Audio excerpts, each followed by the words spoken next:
television series for visually impaired viewers. It'll be launched today on SABC 1 at 10 o'clock this evening.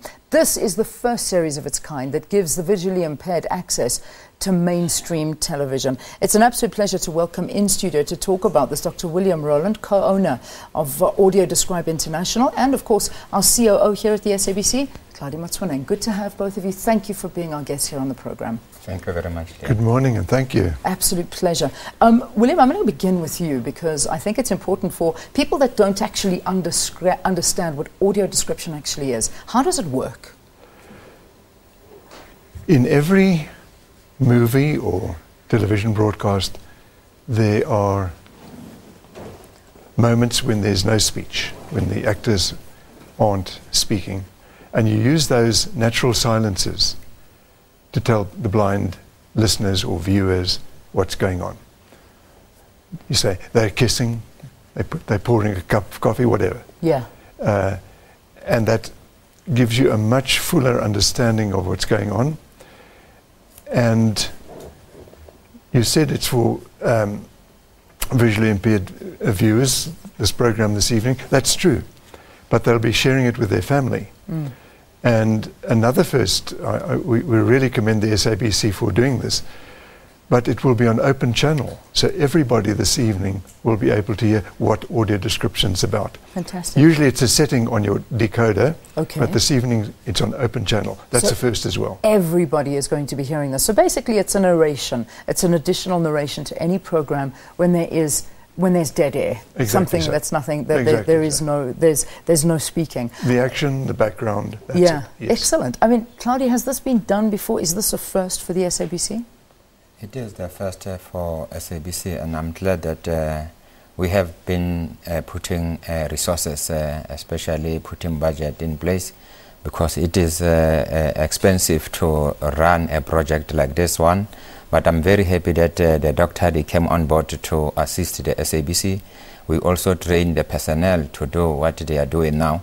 And for me, it is very important that we spread this across different languages, because it is only in isiZulu now. Yes. But we want all 11 languages, especially when we migrate for DTT, we'll be able to achieve what we need to achieve. Yeah. Earlier, the doctor was referring to the regulations.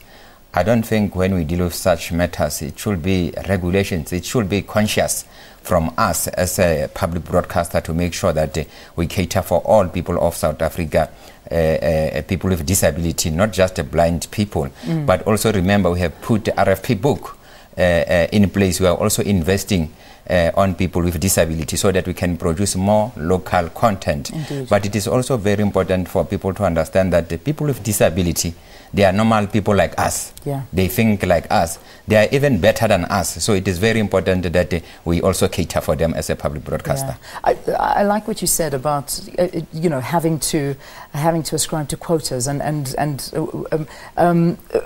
Dr. Rowland and myself were talking about the fact that the BBC has got a mandate to fulfill when it comes to audio description. It has to have 20% of its programming that has to be audio descriptive. But you know, if we could, I suppose, work along those lines of getting as many programs as possible, what would you like to see happening here in South Africa? I mean, international standards are set, but what about South Africa?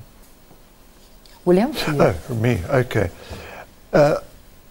We could get off to a modest start, but building up over time to a decent proportion of broadcasting being audio described. I like the messages that Claudia is putting out now and at our launch last week, that for me, let's have regulation, but if the SABC voluntarily plans a rollout with us, I mean, that's even better. Indeed, yeah. And hopefully the other media, the other broadcasters, bear in mind that we're talking here movies and television, but there are other settings, museums, national parks, historical homes. There are many other settings where description is essential for blind people to fully enjoy the facility. Yeah.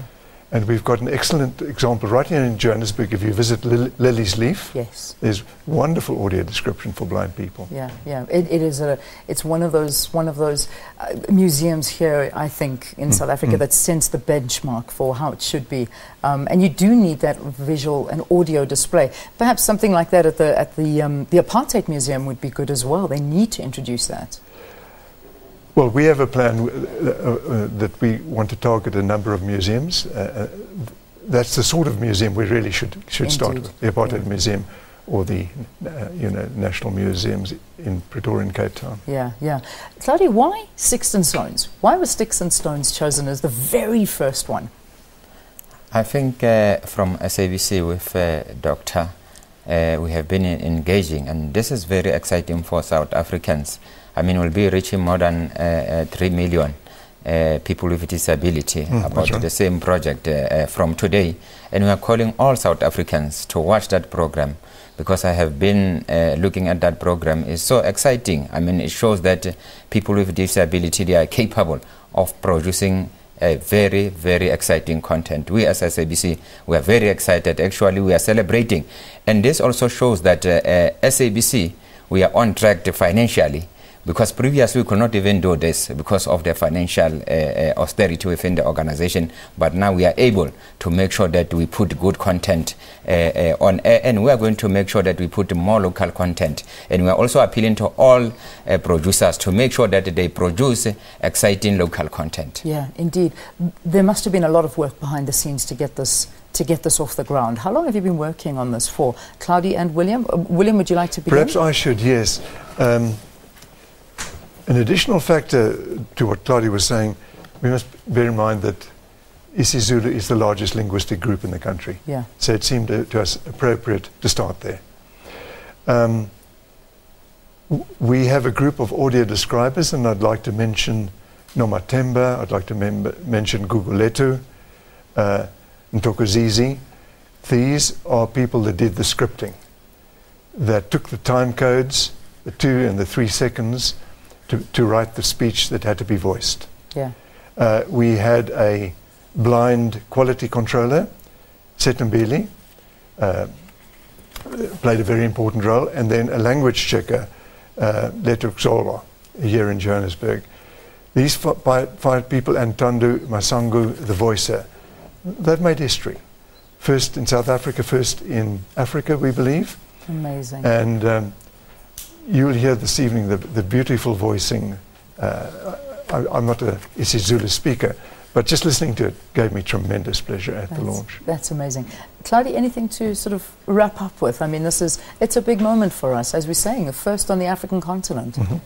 No, I can just appeal to our audience to pay TV license so that we are able to come with this exciting content, especially people with disability. And I'm calling all South Africans to watch SABC today. It will be very exciting. It really is. So be a part of it. SABC 1, our sister channel, SABC 1, 10 o'clock. This is the first of its kind for the SABC, for the African continent. It's going to be basically audio description. It's an additional narrative to a program. So if a visually impaired or blind person is watching a program, they're getting this this backing track as to what is going on during those quiet times. So it basically consists of a narrator talking through the presentation, describing what is happening on the screen during the natural pauses in the audio, and sometimes during dialogue if it is necessary. So Sticks and Stones, it's groundbreaking stuff tonight. And if we can get the message out to all blind people that speak isiZulu today,